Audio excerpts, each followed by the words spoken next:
시청자 여러분 안녕하십니까? 전국 지자체의 사회, 경제, 문화, 정치, 정책 소식을 전해드리는 지자체 뉴스입니다.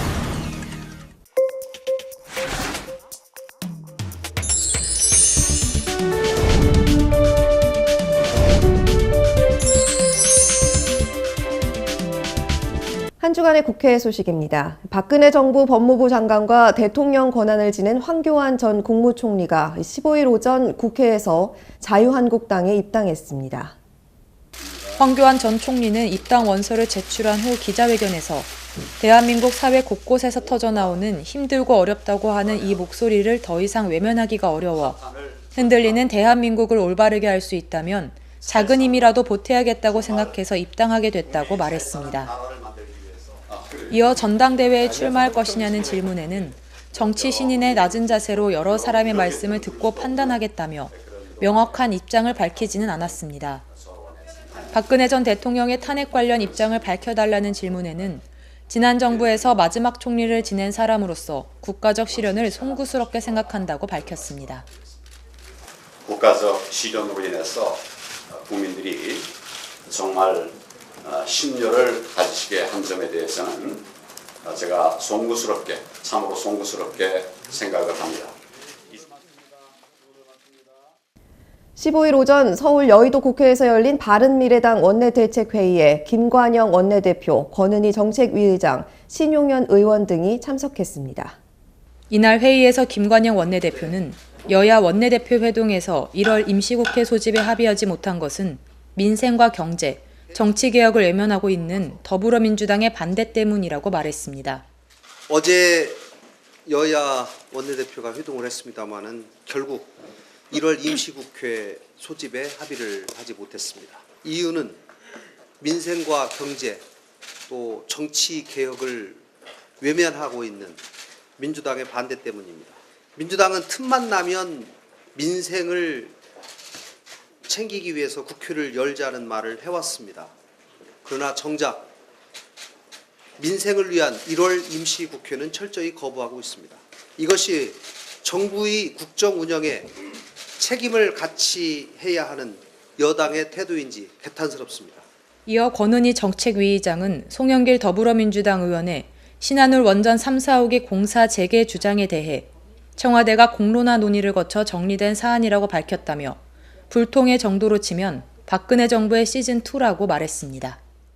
수도권 소식입니다. 서울의료원 간호사가 지난 5일 자택에서 숨진 채 발견됐습니다. 병원 내 괴롭힘 의혹이 제기되고 있는데요. 간호사들의 이른바 태움 문화가 다시 한번 도마 위에 올랐습니다. 서울시 감사위원회가 시 출연 기관인 서울의료원 간호사의 자살 사건과 관련해 진상조사에 나섰습니다. 서울시는 서울의료원의 감사위원 4명을 파견해 지난 5일 자택에서 숨진 채 발견된 간호사가 직장 내 따돌림을 당했는지 조사하고 있습니다.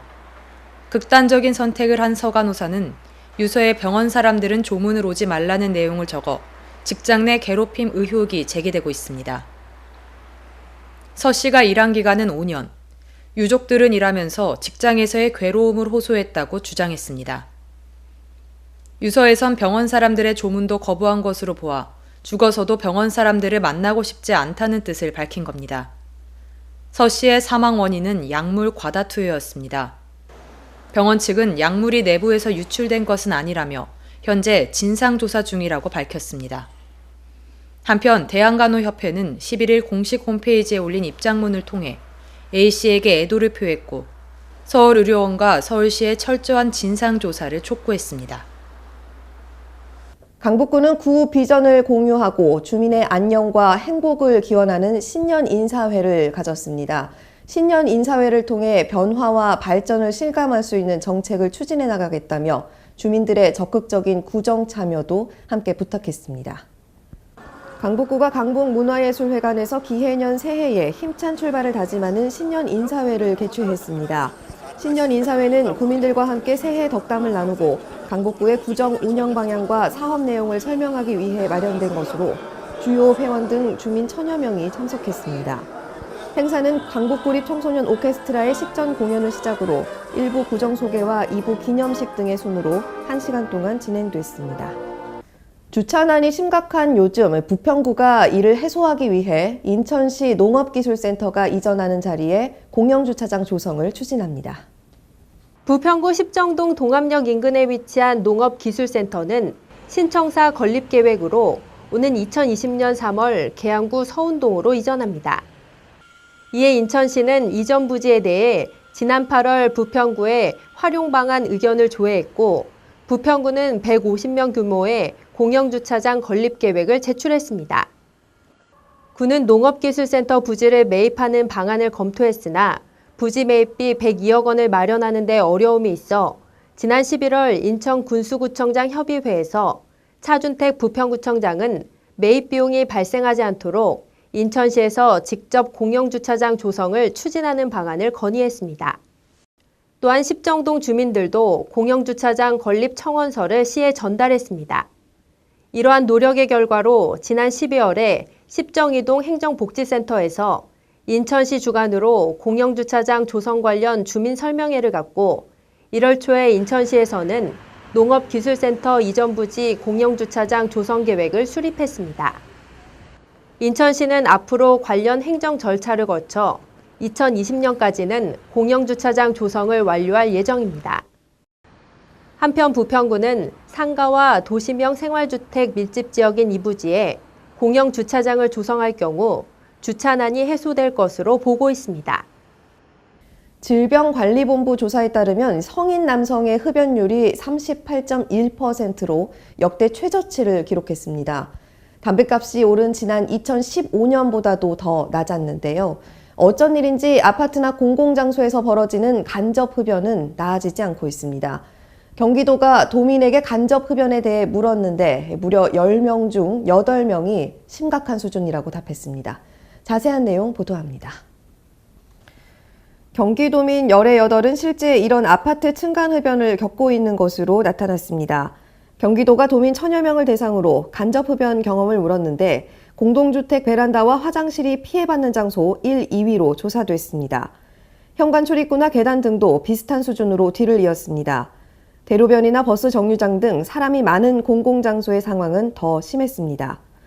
응답자의 무려 91%가 간접 흡연을 경험한 적 있다고 답했는데 그만큼 공공장소에서 흔하게 벌어진다는 겁니다. 그중에서 횡단보도와 건널목이 76%로 가장 많은 표를 받았고 버스 등 대중교통 정류장도 과반수 이상이 답변해 간접 흡연 위험 구역으로 꼽혔습니다. 단순하게 피해봤다는 것에 그치지 않고 문제 해결이 시급할 정도로 심각하게 바라본 시선도 아파트와 공공장소 각각 74%와 88%로 대다수를 차지했습니다. 이런 피해를 줄이기 위해선 금연구역을 지키고 비흡연자를 배려하는 등 개인의 흡연 의식을 키워야 한다는 의견이 57%로 절반 이상이었습니다. 경기도는 이번 조사를 통해 세대 간 흡연 방지 규정을 알리는 등 간접 흡연을 줄일 도 차원의 대책을 마련할 방침입니다. 올 2월부터는 새로 정한 공동주택관리법에 따라 층간 흡연 피해를 관리사무소에 신고하면 관리 주체가 의심 가구에 들어가 금연 조치 등을 권고할 수 있습니다. 의왕시는 방학을 맞은 아이들을 위해 레솔레파크 겨울축제를 연다고 밝혔습니다. 이번 축제는 왕송호수공원의 새로운 이름인 레솔레파크 네이밍 선정 후 첫 번째로 맞이하는 겨울축제로 눈썰매 타기, 눈사람 인형 만들기, 목공예 체험 등 작년보다 한층 업그레이드된 다양한 놀이와 프로그램을 무료로 즐길 수 있습니다. 진로를 선택하기 전에 내 적성에 맞는지 미리 체험해 볼 수 있다면 시행착오를 줄일 수 있을 텐데요. 광주시에서는 직장 경험을 쌓고 일의 가치를 느낄 수 있도록 하는 대학생 일자리 드림업 사업을 시작했습니다. 다음 달까지 광주시청 11개 부서에서 현장 체험을 하게 되는데요. 치열한 경쟁률을 보이며 높은 관심을 모은 대학생 일자리 드림업 사업을 이만아 기자가 소개합니다. 광주시청 소회의실. 광주시 대학생 일자리 드림업 참여자들이 한자리에 모였습니다. 대학교 4학년인 장금주 씨는 이번이 두 번째 도전입니다. 본격적인 취업 전선에 뛰어들기 전에 찾아온 기회입니다. 작년에 처음으로 지원을 했었는데 아쉽게도 떨어져서 이번에 다시 재도전하게 됐습니다. 제가 여름에 학교에서 해외 단기 연수를 가게 되는데 그때 경비에 보태고 싶어서 도전하게 됐습니다. 대학생 일자리 드림업은 직무를 미리 경험해 볼 수 있고 경제 활동도 할 수 있어서 청년들 사이에서 인기가 높습니다.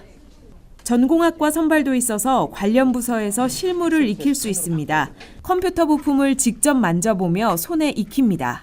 2월에는 취업 전문 강사의 교육도 예정돼 있습니다.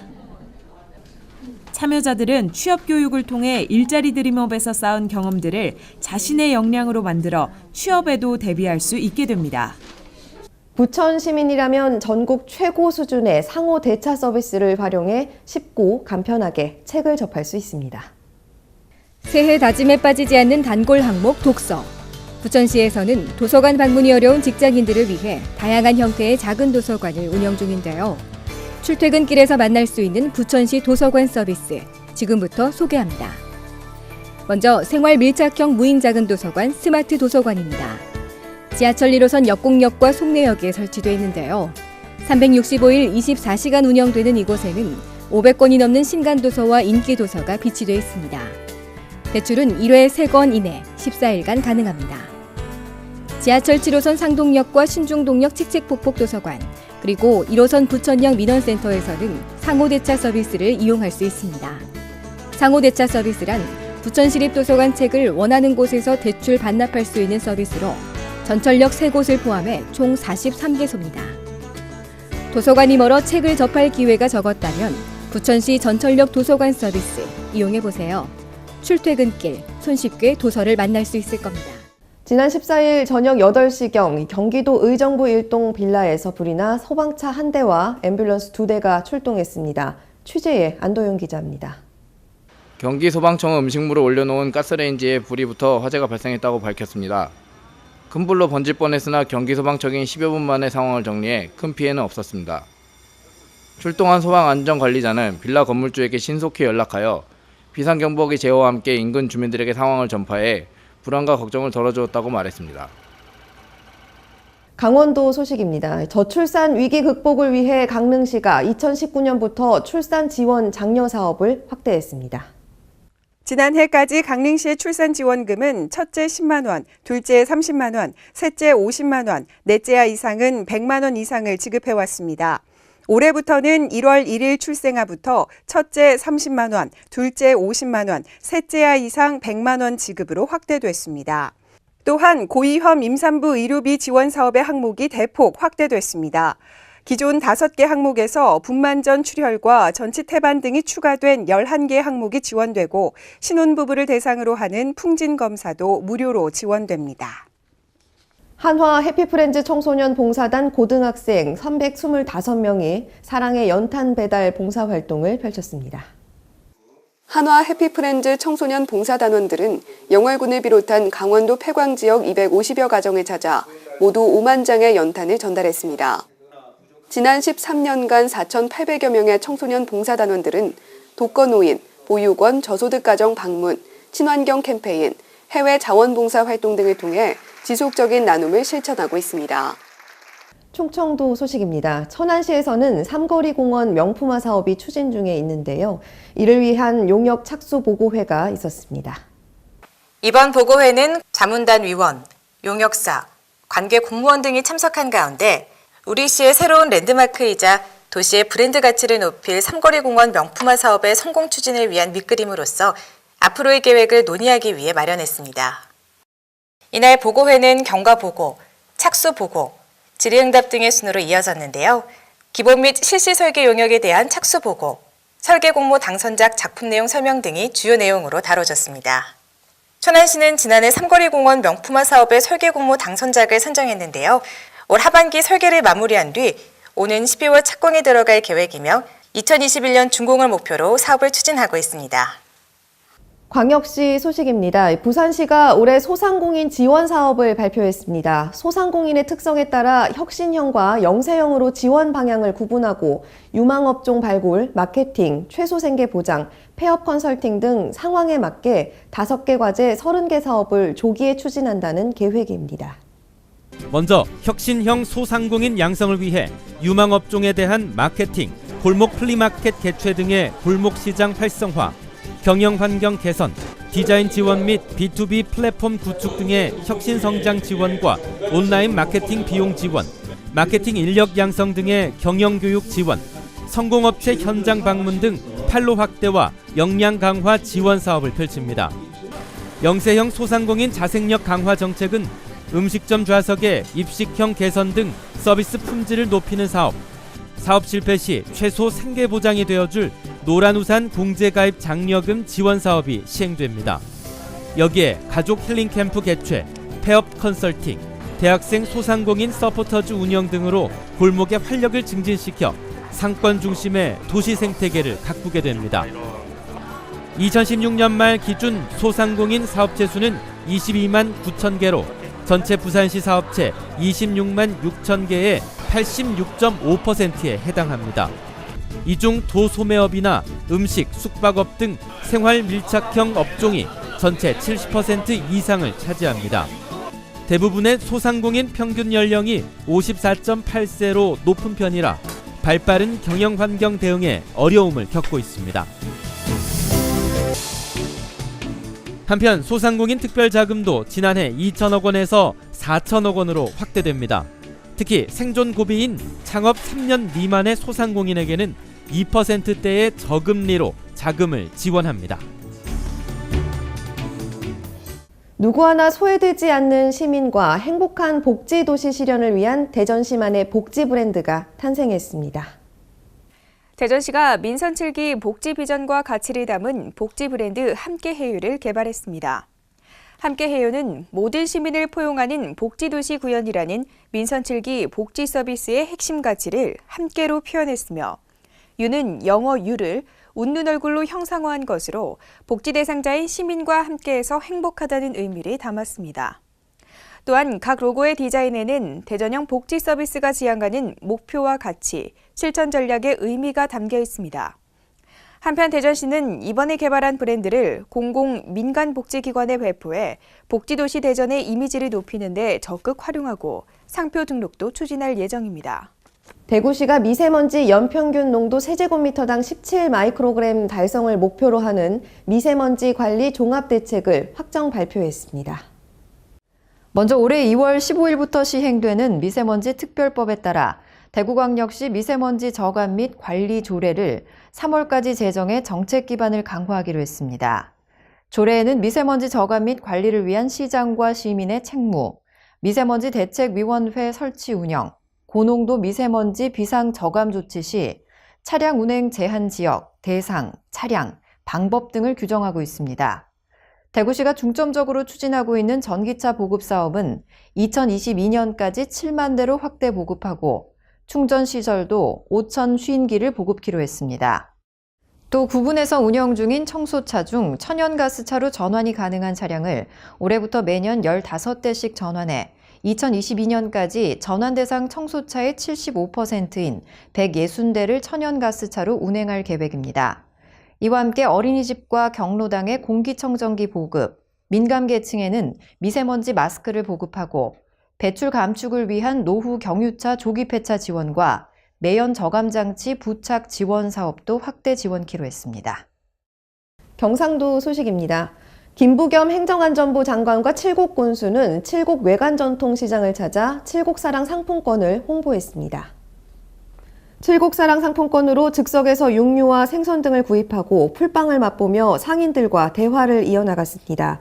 이어 외관시장 상가 번영회 사무실에서 소상공인들과 간담회를 갖고 민생 경제 현장의 목소리를 청취했습니다. 김 장관은 지역사랑 상품권을 올해는 대폭 늘려 연간 2조 원 규모로 확대할 방침이라며 전국적으로 운영 노하우가 확대되길 바란다고 말했습니다. 포항시가 포항의 수산물 판로 확대에 구슬땀을 흘리고 있습니다. 소비 트렌드 변화에 맞춘 간편 가정식 등 수산물의 안정성을 확보하고 새로운 변화를 꾀했는데요.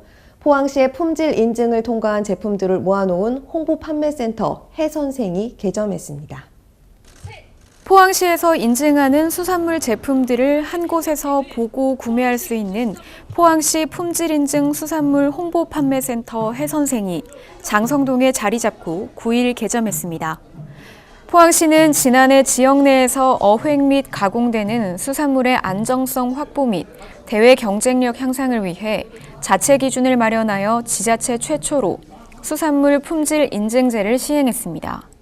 원산지에 따른 적용 기준이 국내산으로만 한정되어 있어 원양어업을 통한 수산물에 대한 인증이 사실상 불가능한 현행 해양수산부 품질인증제도의 단점을 보완한 것입니다.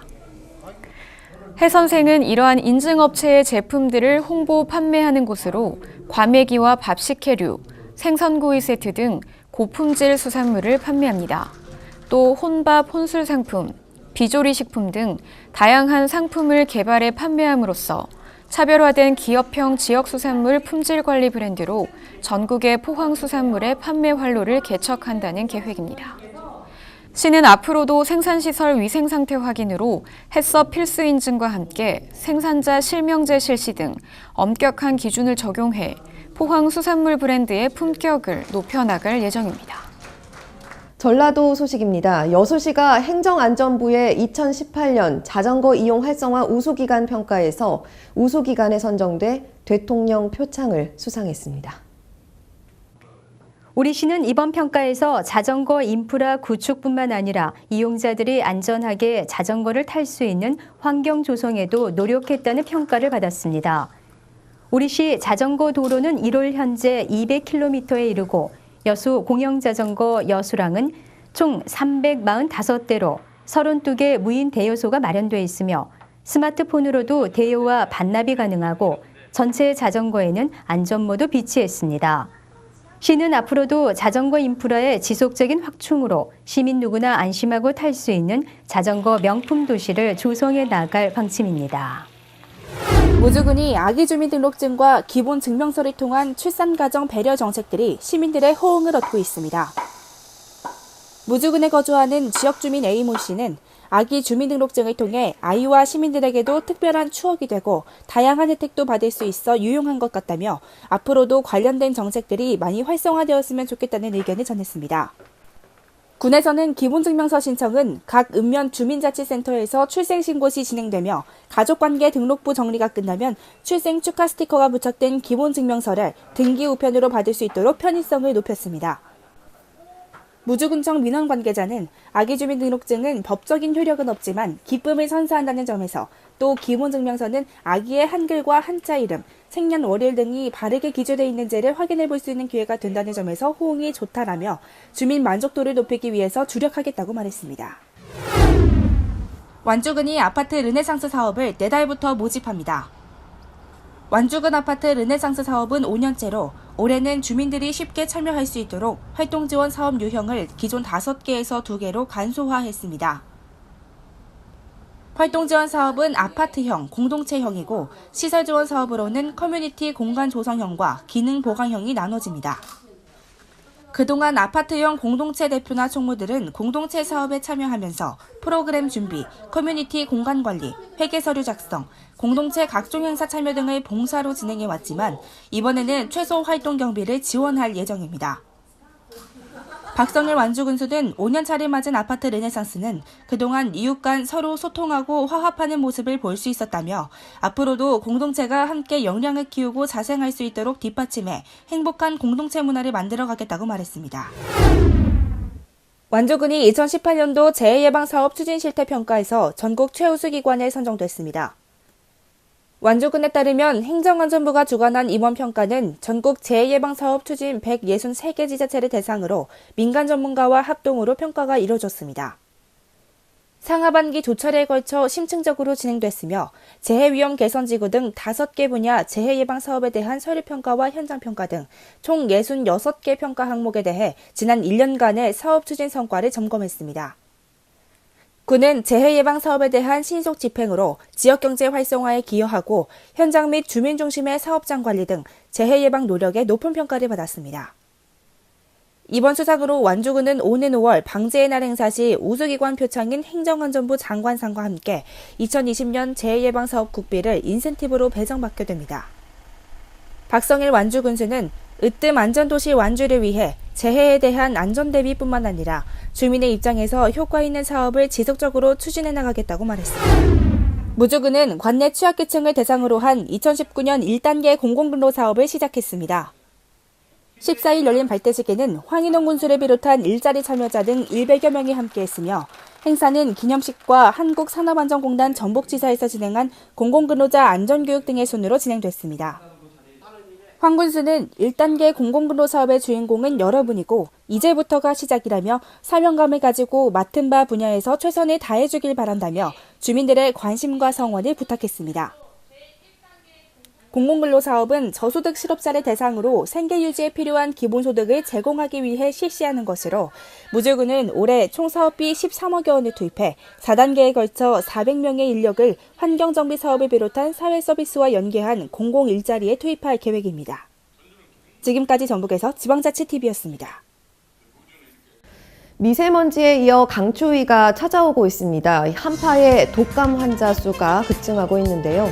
마스크를 쓰고 손을 자주 씻는 등의 예방수칙을 잘 지키는 것이 중요하겠습니다.